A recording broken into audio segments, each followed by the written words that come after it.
Well, nobody can accuse Will Harris of being a shrinking violet, I would say. Besides being the executive director of Holistic Management International, I also oversee our certified educator training program.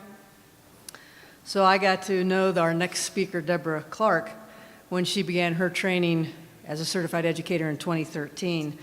And I had the pleasure of watching this savvy businesswoman grapple with how she wanted to focus on the application of holistic management within her community. And her tenacity, work ethic, creativity, and community-minded spirit deeply impressed me. I knew she would be a passionate and charismatic spokesperson and educator. Deborah and her husband, Emery Birdwell, have owned and managed the Birdwell Clark Ranch outside of Henrietta, Texas, since 2004, grazing a single herd of 5,000 plus steers to restore the tallgrass prairie. In 2014, Deborah and Emery won the University of North Texas Quail Keystone Ranch Award due to an astonishing 452% increase in bobwhite quail populations on their ranch. And Deborah also won the 2016 Terry Hershey Award, part of Audubon's Texas Women in Conservation program. Deborah's also served as a director for the Texas Wildlife Association and the Cattle Raisers Association, and is now on HMI's Advisory Council. I think we're going to learn a lot from her presentation. Big house, big herd, big tent, the power of holistic management in producing results and collaboration. Please welcome Deborah.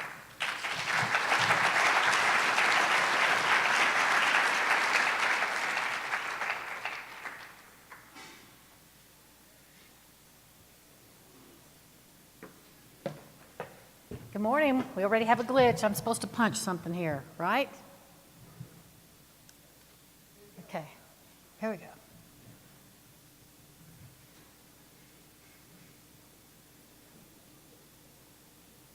Do we have sound?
Well, it's a little more exciting with some sound, okay? You can kind of get into the rhythm of it. But I hope you had a sense of that big herd. There's power in that big herd. There's power that talks about changes that take place across a landscape level in terms of the beneficial impacts that we see in environmental changes. There's power in that big herd where some people see that herd as an end-all, that it's just there for show and tell and for some kind of maybe economic value, and they don't see it for what it is. But there's more and more people that are coming to see that big herd for what it is, a tool that when used properly and managed effectively can produce those powerful, important improvements in our environment, in our rangeland. That big herd is full of drama. You know, some people question our sanity. Why did you do that? Why are you doing it? I question my sanity. I'm going to share some of that with you and why we got onto this to begin with. But that big herd also allows us to tell a story because it garners attention and interest in what's going on at the ranch. And what's going on at the ranch is far more important than the drama of the big herd. But if you'll let me have just a moment and use that big herd to share some of our story. In 2004, Emery and I decided to throw our hats in together. Now, we'd been married for 15 plus years, but he had done his thing, He was been a lifelong rancher, and some of you have heard this story before. And I say with all due respect, that's all he knows. That's all he knows. He ranched with the family ranch. He went off to Texas Tech and got his degree, and he came back and joined the family ranching enterprise. And that's what he's done for all of his years, is ranching. I came back in our lot. We grew up together. We actually went together in the same home, in the same high school, and sat in the same home room. And his name was Birdwell. My name is Clark. I sat right behind him. I thought he was the cute cowboy. My words. He thought I was the stuck-up cheerleader witch, only he spelled it with a B. His words. So as far back as 1969 and 67, we had diverse opinions, right? Sometime, though, in life, we came back together after having different life experiences. We threw our hats together, and we decided to go in and buy this ranch in north central Texas. Oddly enough, we're in Clay County as well. Not Clay County, Georgia, we're in Clay County, Texas. And we came to this ranch out of a sense of wanting to share something in our lives. As he had raised our children while I was on the telecom construction path and had traveled all over, he took our kids to all the rodeos. I might meet up with him occasionally, but he took care of our children and the home life and the ranch while I was on the road doing all the construction kinds of things. So this opportunity that came our way in 2003 to buy this old historic ranch was one we decided to take on together. It was a well-regarded ranch. It had been put together in the late 1800s by a man named J.L. Huggins, who formed the heart of the ranch, the 12,000 acres of the ranch. And in 1930s, it was bought by Mr. Brian Edwards. Now, you can go to our small town of Henrietta, and Mr. Edwards' legacy is everywhere. There's the Edwards Public Library. There's the Edwards Hardware Store. There's the Edwards this, the Edwards that. His family was well-respected, and this ranch was a well-respected, well-regarded ranch in Clay County. It had been a cow-calf operation since the beginning of time. Literally, it had been in a cow-calf operation since the beginning of time in a continuous grazing management. And so although that it had been touted as this wonderful, productive ranch, there were things we found when we got there that were indicative of a continuous grazing system that had gone on for maybe a century, literally a century. There were these stands, these large, large pastures of these monocultures of little blue stem, which at the time I thought were pretty. You know, they're waving, they're waist high, and they're waving in the wind, and they're kind of an orangey, coppery color. Little did I know what they really represented. About 25% of the ranch was bare ground. You know that from your studies and your work and your experience. If you're in a continuous operation, continuous grazing operation, they're often one of the consequences of that are large patches of bare ground. And so about 25% of this ranch had bare ground. The stock tanks, and we call these tanks. You may call them ponds or reservoirs. In Texas, we call these tanks. It's earthen structures where the cattle water out of them. And in this picture, I don't know if you can see it, but again, due to the continuous grazing, they're eroded down to with bare ground down to the edge of the water. So although it was a highly regarded ranch and touted as one of the most productive in that area, these are the kinds of things that we found when we arrived. Emery, based on his experience, felt that stockers would be the best thing to bring flexibility and our best way to make immediate changes on this ranch. Again, I've got to provide you with the full context. And I'll be honest with you, when we got to this ranch, I didn't know anything about ranching. I'd been married to the man for 15 years and maybe had gone to his ranch about 10 times in that 15 years. I thought if it was green, they would eat it. And I'm going to be really honest with you, I didn't know the difference between a heifer and a steer. And that man promised me that we would have cow-calf because there's nothing more bucolic than baby calves in the spring, right?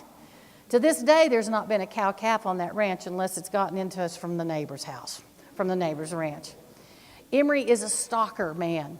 His demeanor, his bearing, his presence, it's all about stalkers. And if you've been in the cattle or livestock industry long enough, you know that there are certain behavioral differences between cow-calves and heifers and steers. And in this instance, we are 100% stalker operation with steers.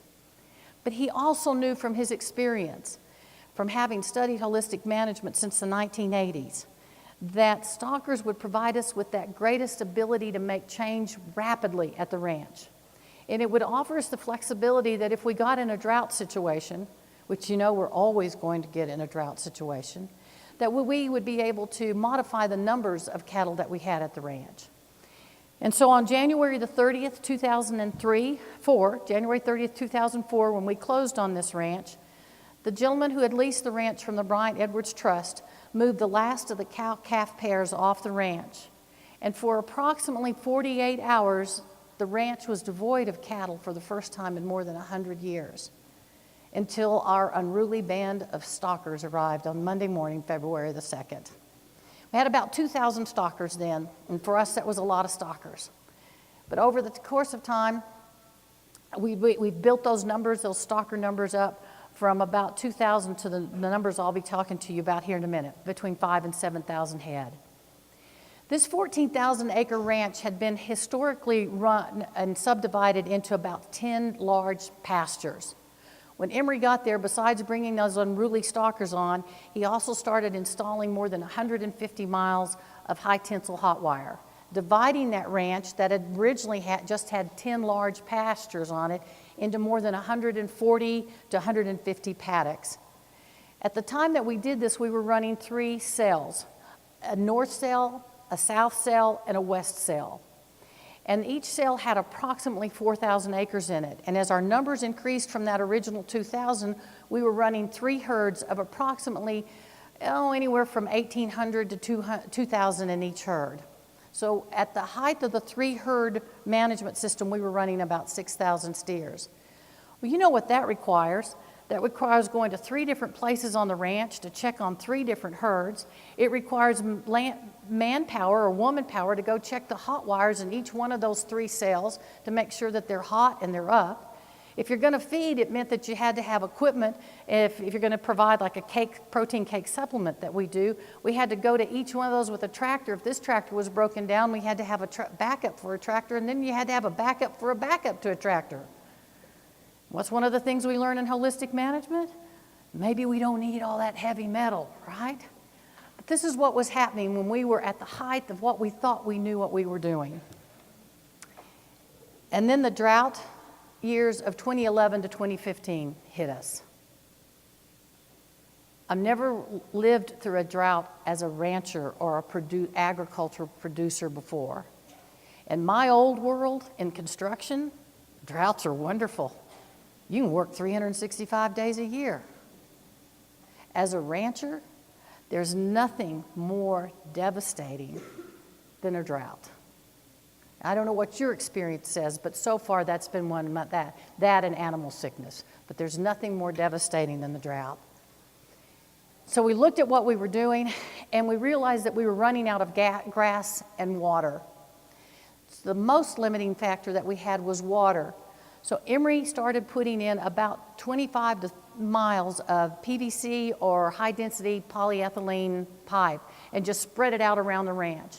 Because there were places in this ranch that had never been grazed. Because when you're in a continuous operation and you let the cows go where they want to, there are some places they just never get back to. And some of those places was where there was no water. So one of the things that he started thinking about is how do we get water back to those areas where we still have grass, even in this drought year, and started putting in this 25 miles of pipeline.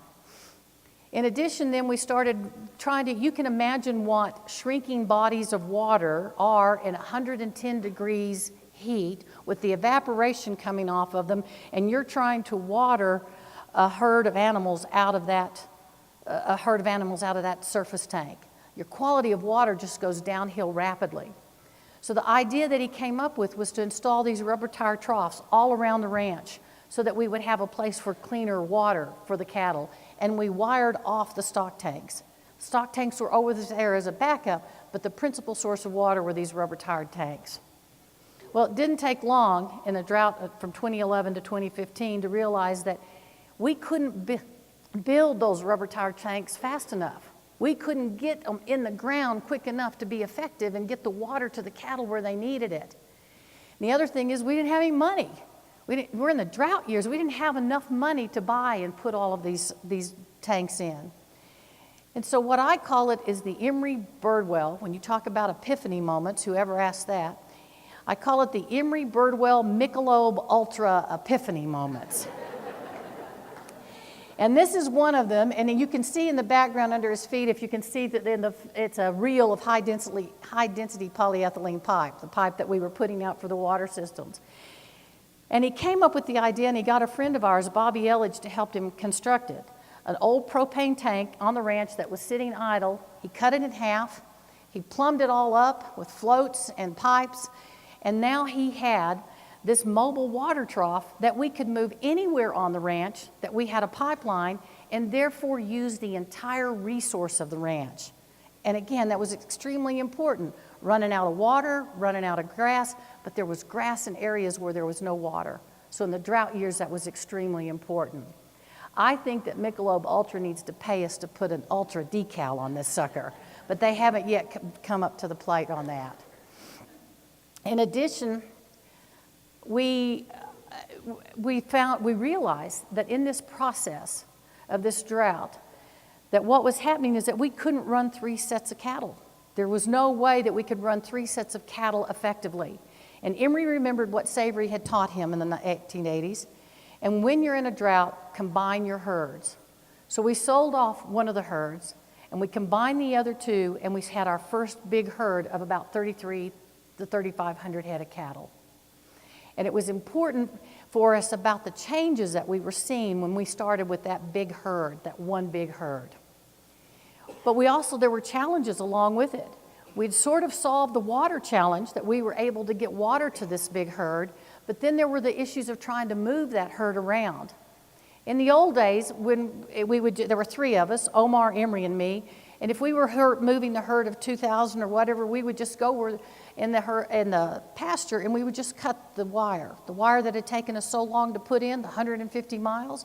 And so then we had to bear the expense of time and resource to come back and splice that wire together. We can take no credit for this. You're probably using some kind of device like this, but we saw a YouTube video of someone that was using the PVC pipe to raise up the wire and put it on your T-post and move your cattle under it, and you never have to cut another wire in your life, which is great when you're running 5,000 head of cattle and there's only 3 of you. It's also important because it aids in handling your cattle in a low-stress manner. Now you go to where the cattle are. You're not forcing those cattle to move through a 10 or a 12-foot gate. You're going where the cattle are, and you're allowing them to move naturally and easily. And so this whole idea of this PVC pipe has just saved us tremendous amount of time and stress on the cattle. We still do things the old-fashioned way.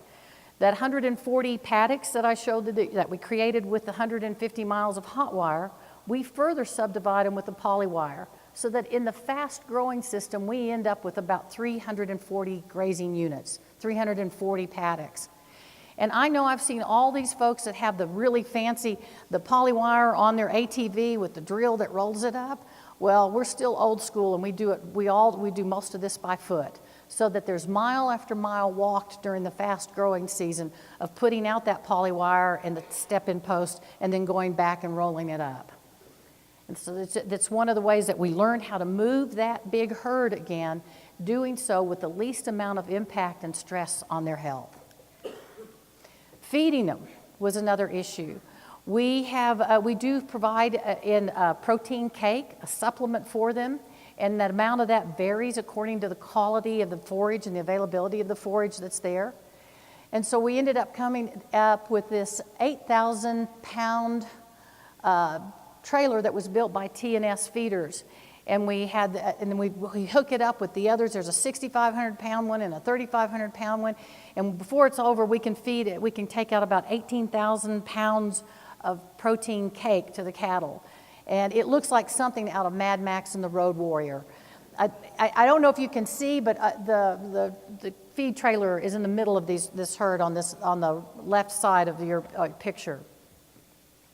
We can put that 18,000 pounds out in about 30 minutes if you've got your mojo going and you're getting it out so that you're feeding equitably. That the whole idea is to try to get that cake spread out quickly to the herd. You know, Will talked about this. We had noticed important changes on that ranch with the 3 herds. We had started to see some of that bare ground go away, and we were started to see that early succession, although albeit of poor quality, but that early succession of forbs and grasses come onto the ranch. When we combined those 3 herds, selling the one and putting the others into one herd, the benefits of what we began to see were dramatic. And it had to do with that animal impact.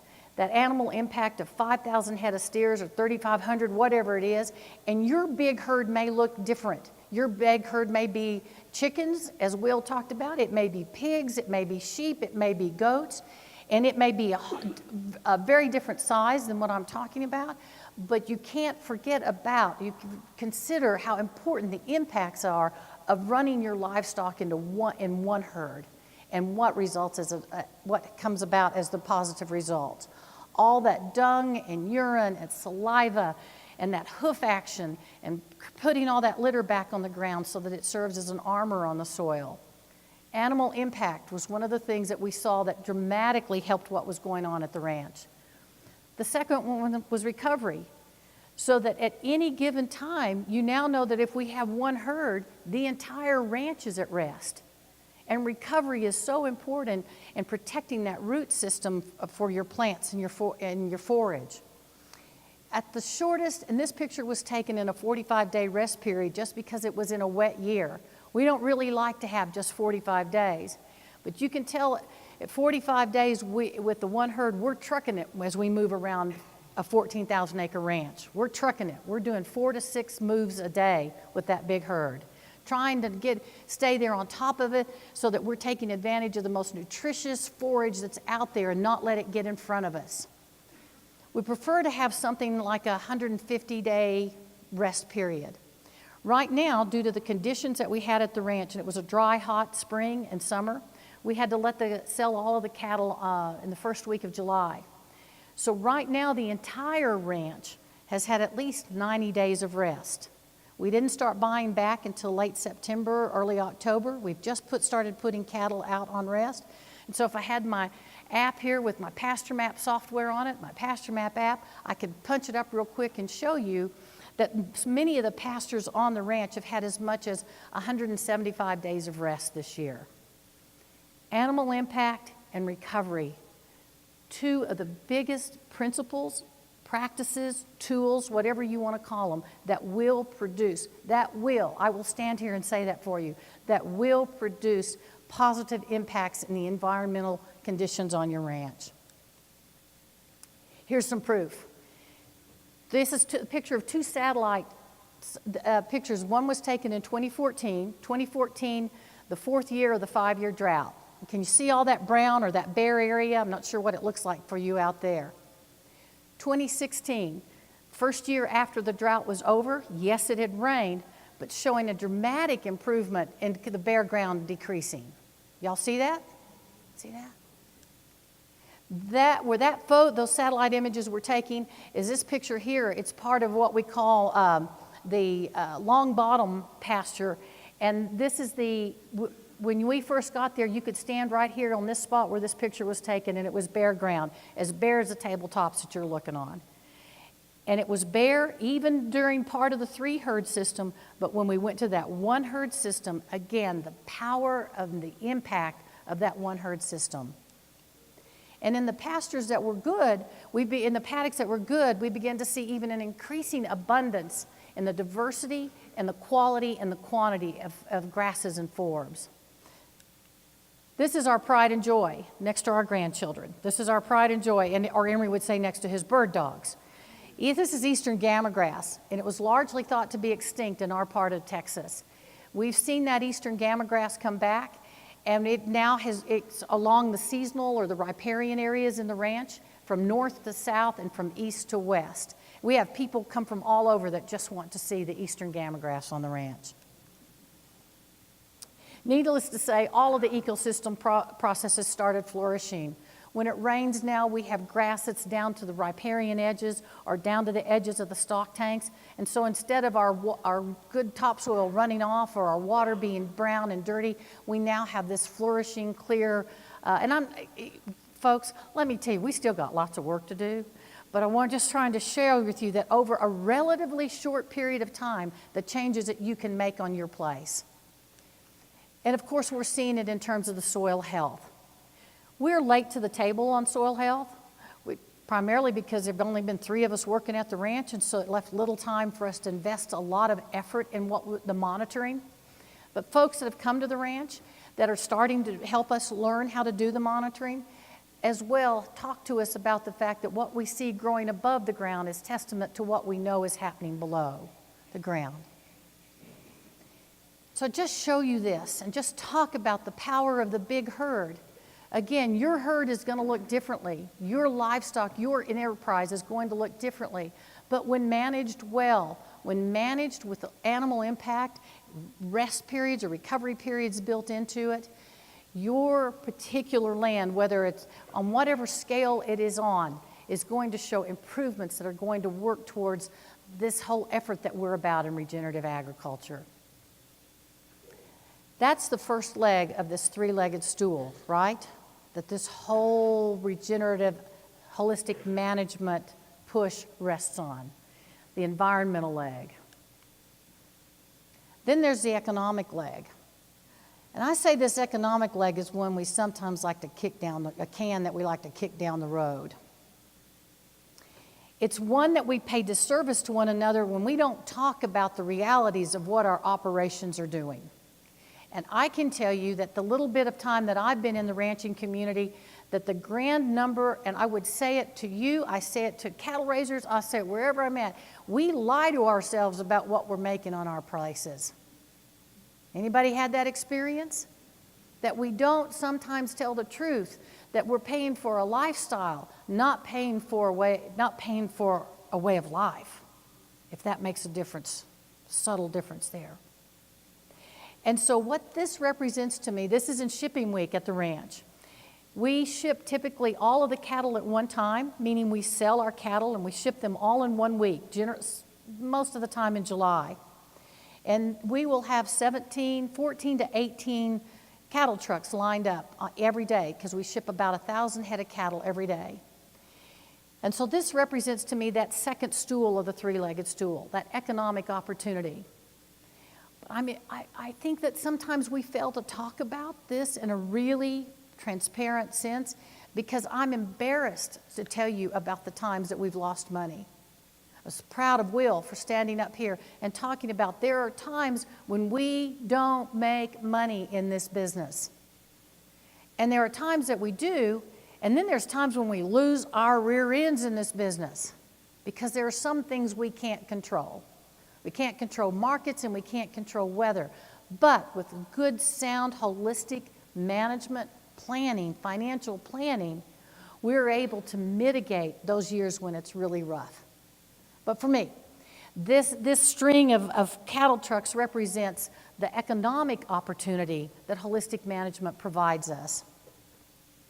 And when we graze this way, one of the things that I hope has not gone missing in my conversation with you is that we're improving rangeland conditions, which then allows us to increase the carrying capacity on our ranches, which then allows us to have more opportunity for economic returns. Does that make sense? So if we are grazing for the benefit of our rangelands, it pays off by allowing us to increase our capacity in the livestock numbers that we have. And then we are then able to spread those fixed costs or those overhead costs that we call in holistic management over a larger number of production units. So then in that regard, you're able to add more to your enterprise, your business enterprise, because you're spreading those fixed costs over a larger number of production units. All the while improving rangeland conditions. I'll have people come and talk to us about this and about the numbers, because the numbers can sometimes get in your head and they're what's sexy. But what's really dramatic and is important is, again, the changes that are taking place on in rangeland conditions. The other way that this type of grazing management impacts your bottom line is in reduced inputs. This is a picture of Omar, and I'm not sure if I've made the point clear, but for 10 years of the 14 years that we've been in existence, we've run this ranch with 3 people: Emery, Omar, and me. And we were able to do that even more so when we went from the 3 herds to the 1 herd, because then we weren't all scattered out and we didn't have to have day hands there to help us. And so we were able to reduce those input costs by having 3 people. Now, I haven't addressed the quality of life issue, but hang on with me, okay? I'm going to get there. Reduced inputs too. We don't spray, we don't kill, we don't use pesticides, we don't do any of that. We don't feed hay to the outside cattle. Emery has not fed hay to his cattle on grass since the 1980s. Has not fed 1 bale of hay to his cattle on grass since the 1980s. Now, you'll come to the ranch and you'll see some hay. We just started doing this about 4 years ago, that our cattle, when they come into our receiving and go through our health protocol and they're in the traps, we will feed them hay just to have some forage. That's another story, and we're not talking about that today. Okay. But you have an ability with this type of regenerative approach, with this type of holistic management, to reduce the inputs across your business enterprise with this type of grazing and this type of approach. I think that that economic leg of that stool is one we do tend to kick down the road. And we need to pay more attention to it. And it's something that, and when I'm saying we need at the Birdwell and Clark Ranch to talk about it with transparency and to get real with ourselves sometimes about where we're really standing. But holistic management, regenerative grazing, definitely offers you the opportunity for economic growth. This is the big house. It's what everybody calls it. It's the Edwards built it. We didn't build it, but we live in it now, and it's called the big house. And it represents that social leg of the 3-legged stool for me. I'm so proud of our promotional materials and just hearing everyone talk that regenerative ag is much more than about a grazing system or about grazing management. And what I've really appreciated hearing from our speakers already this morning, and again, when you read the promotional materials, that to regenerate means to invigorate or bring life back to an organism or a system. And last I knew, you and I are organisms, and our communities are the systems in which we live. And so one of the most often overlooked legs of that 3-legged stool is that social leg. I know you're not my therapists. I know you're not, might not want to hear some dirty laundry, but I'm getting ready to tell you some dirty laundry because it's about that 3-legged stool, right? When we bought this ranch, we knew we were lucky. In our words, we knew we were blessed.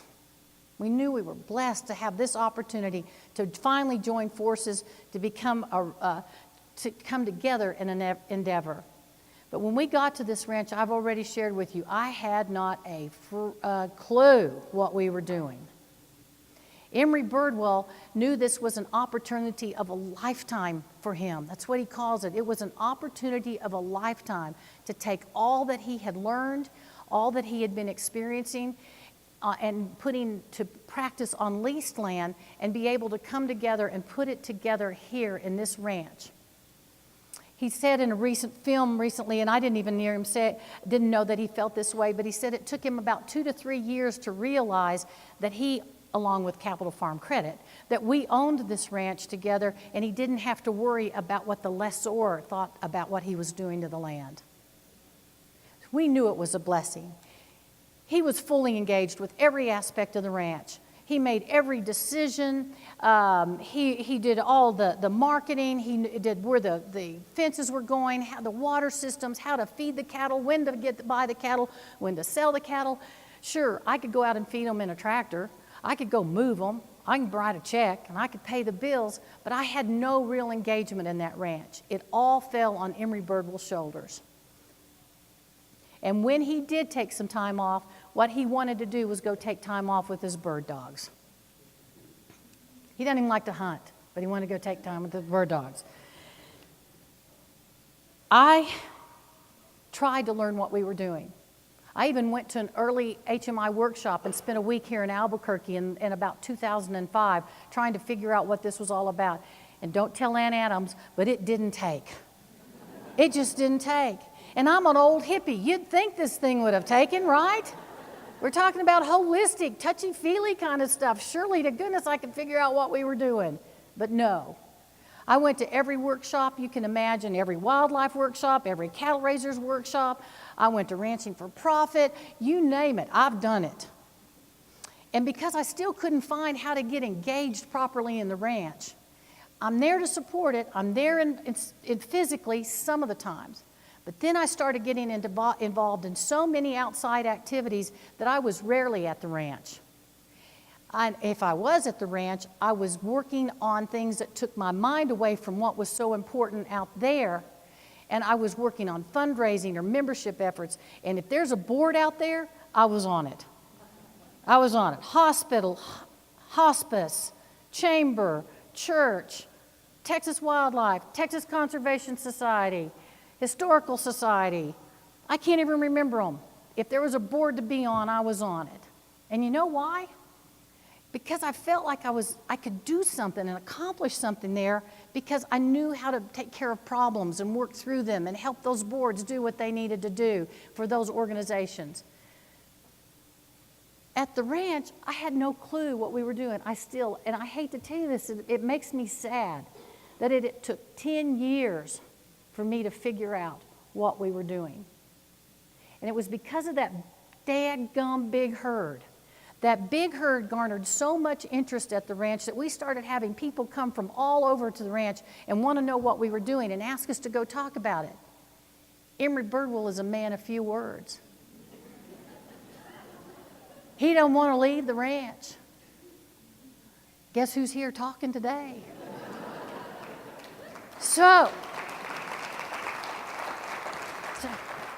But let me tell you what, it was a sham. I was a farce. It was a farce. All I was doing was regurgitating the words that he told me to say because I didn't understand what we were doing. And there came a time when I had to tell myself, and this is again pertinent because of that social leg of the three-legged stool and why sometimes it's not equally treated as is environmental and economic. But when I realized what I was doing to not only the ranch but to myself, my soul was parched. I was like those overgrazed pastures that we found when we first moved to this ranch. And I had to have a come to Jesus meeting. And that come to Jesus meeting meant that I needed to give up all that stuff out there if I really wanted to be part of something regenerative, if I really wanted to contribute to the social fabric of my family and make changes. And so, as Ann told you, in 2014, I went to Emory and said, the only way I can do this is if I commit to the Certified Educator Program, where I'm going to have to learn this for myself. And then I can talk about our experience from my perspective, not regurgitate what you're telling me. It was a major shift. And the life-changing event during that course, and some of you are probably going, where is she going now? But just hang with me. The life-changing event for me was when, you know, as a certified educator, you have to facilitate and mentor people. And so I went to Emory and said, I need someone to practice on in terms of developing a holistic goal. Are you in? Well, of course he wasn't. He didn't want to do that. And I said, so under what conditions? And yet he had been practicing holistic management since the 1980s, right? It's that piece we leave out. That piece we leave out. I said, under what conditions will you sit down with me and we develop a holistic goal? And he said, 1 hour and use my words. You see, I had put together some holistic goals in the past, and they were lofty. Because isn't that what we're about? We're about changing the world, so we need lofty words and embellished sentences in our holistic goals. Oh, goodness, we're at 5 minutes. Okay, I'm going to hurry. So what happened was when I sat down with him, I gave him his 1 hour, and I've listened to him. My mentor, Cindy DeVergstein, said, put your educator hat on when you talk to people. Get yourself out of the middle of it and put your educator hat on. So when I asked Emery what were some of the behaviors, what were the quality of life statements that he would want in the holistic goal, and he said, I want some free time with my bird dogs. And maybe you. And I am like, free time with your bird dogs? You can't. I remember the holistic goals got to be lofty and big and change the world, and you want free time with your bird dogs. But I remember that educator's cap, and I also remembered to respect him for where he was. And I pulled back, and I listened to him. And our holistic goal does say, we have a few other words in that, but we want to enjoy brief times with our family, our friends, and our bird dogs. If you come to my office, you'll see that holistic goal tacked to the wall behind me, and you'll find that phrase in there. So quickly, that was the major shift I made. And why is that important? Because we hit the Armageddon years. Why is that important? Because that holistic goal we developed helped us get through the hardest period in our life together. In an 18-month period, Emery Birdwell had 3 back surgeries. That's a lot of taking out of an important person when there's only 3 of you, right?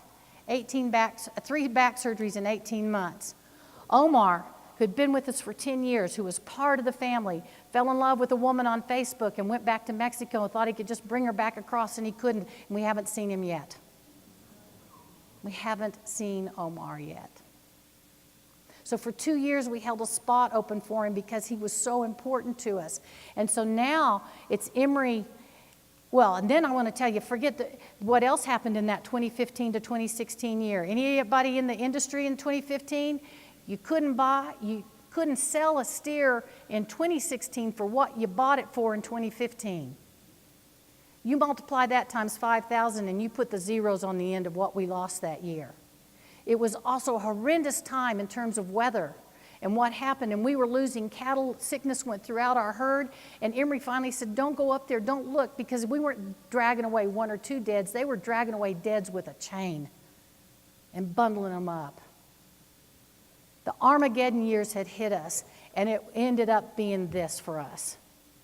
Where's our quality of life? Where is that third-legged stool in this holistic management, in this regenerative management and approach that we're teaching? Where is it when we focus only on environmental and only on economic things?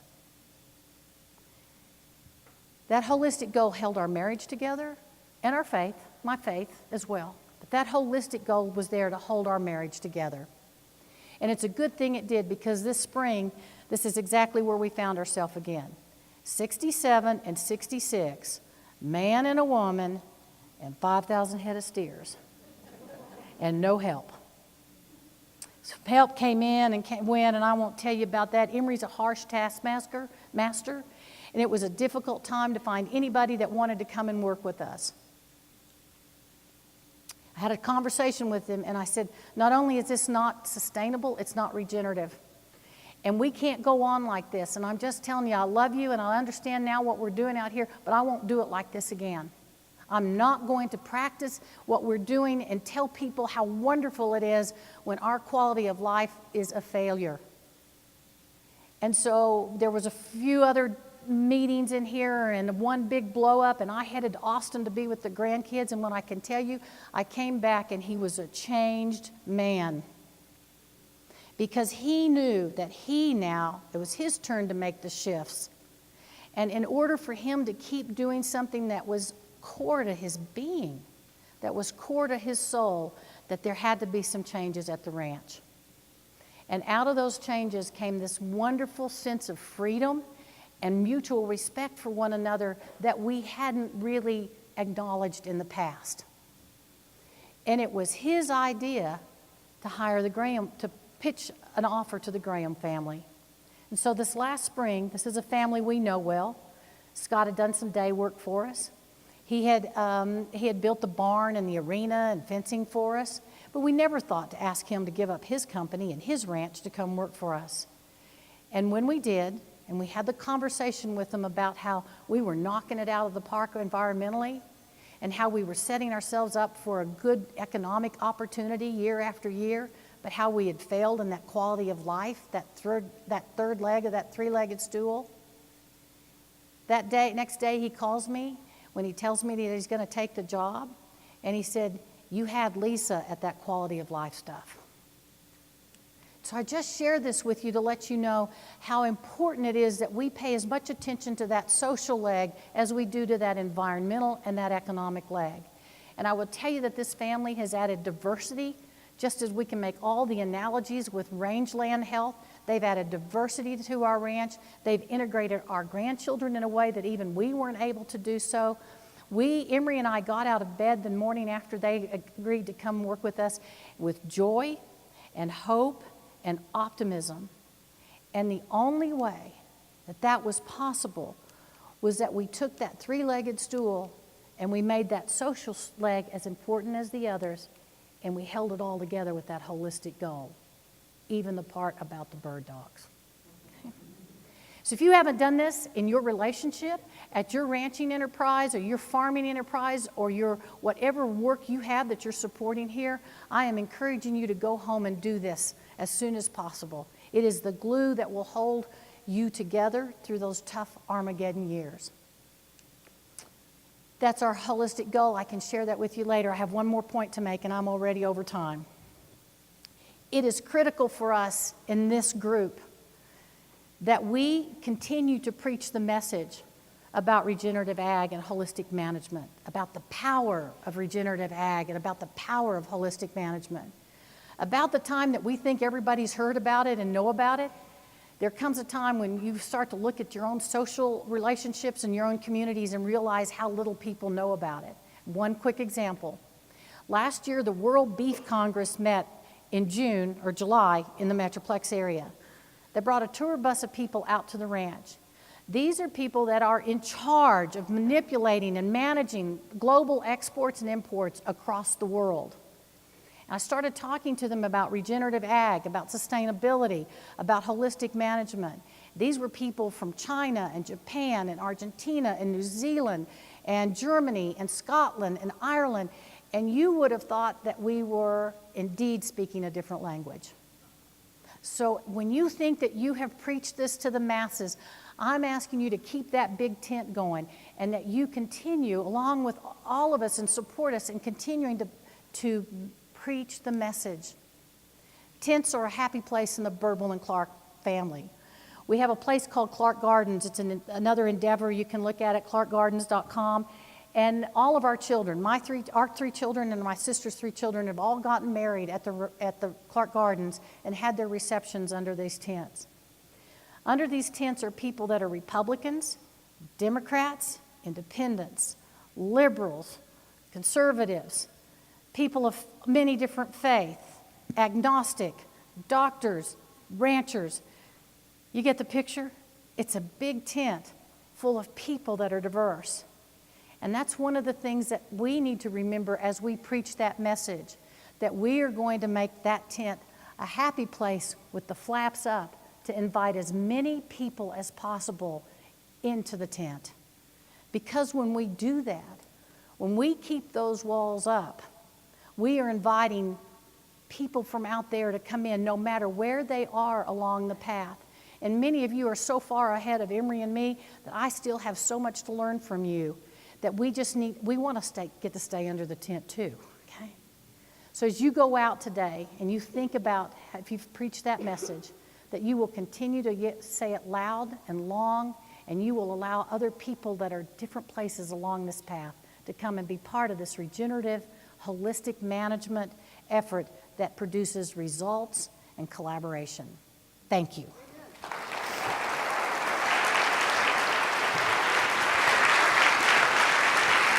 Thank you.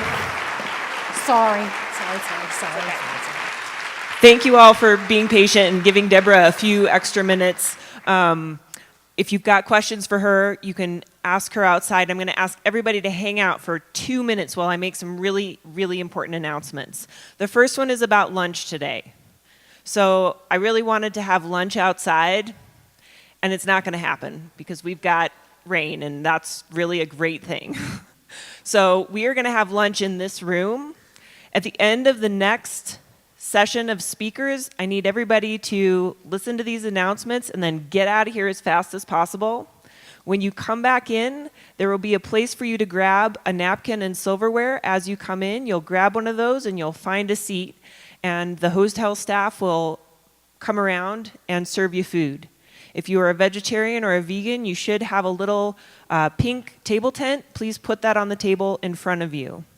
Those are the directions for lunch, and if you miss something there, please go ask somebody at the registration desk. They'll help you out with it.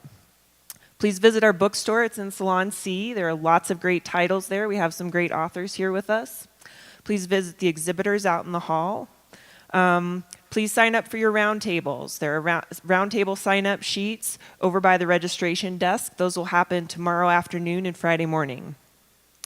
Please introduce yourself to a Herd Fellow and welcome them. All of our special events are sold out. And so if you're looking to get into one of those, I'm really sorry, but I'm really grateful that we have so many people here participating in so many things. The last thing, maybe this isn't the last thing, there's a Golden Acres survey card in your program. And this is a really important way that we measure how the education here impacts the land that you all steward. And so I ask you to please, over the course of the next 3 days, fill this out and drop it in the box that's over by registration. It's pretty simple. Please, in the very top line, put in the number of acres that you steward, and then underneath that, if you can break it down a little bit, please do so. So if you've got woodland, if you've got pasture, if you've got rangeland, and you know how many acres of each, please break it down. And then when you're done with that, put it in the box.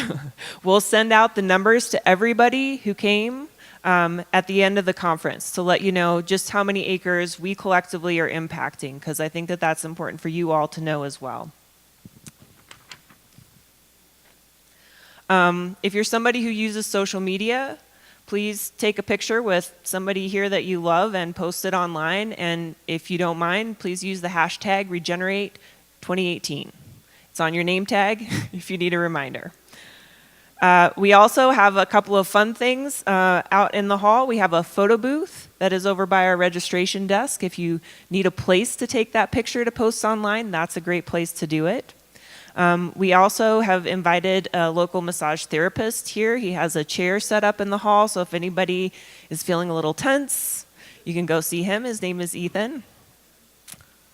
You may have noticed our Kiss the Ground film crew, and they are live streaming this year's plenary talks. We're really grateful that they are here, and so if you know somebody who wasn't able to come but really wanted to hear this year's sessions, they can listen live with us.